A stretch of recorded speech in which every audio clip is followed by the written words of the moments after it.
Assalamualaikum warahmatullahi wabarakatuh. Halo semuanya. Kalian pernah kepikiran gak sih kalau kita mau investasi di pasar modal, sebenarnya uang kita itu masuk kemana sih?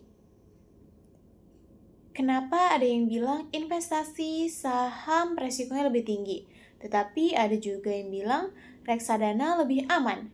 Nah, semua itu jawabannya ada di yang namanya instrumen pasar modal.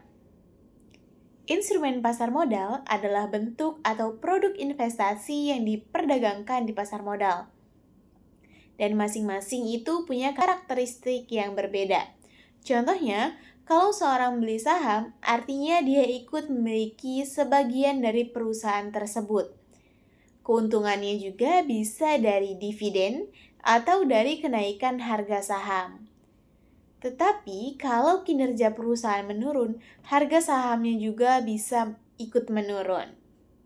Berbeda dengan saham, kalau kita membeli obligasi, posisi kita adalah sebagai pemberi pinjaman.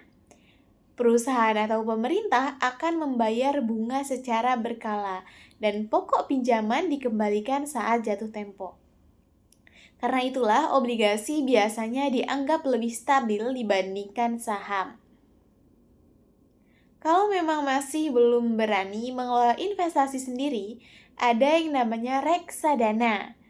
Reksadana mengumpulkan dana dari berbagai investor untuk dikelola oleh manajer investasi.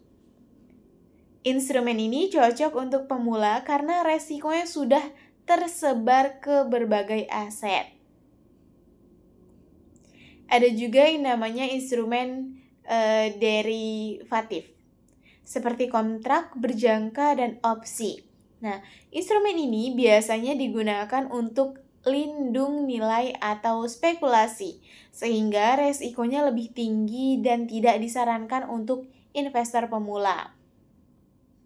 Yang terakhir ada yang namanya ETF atau Exchange Trade Fund.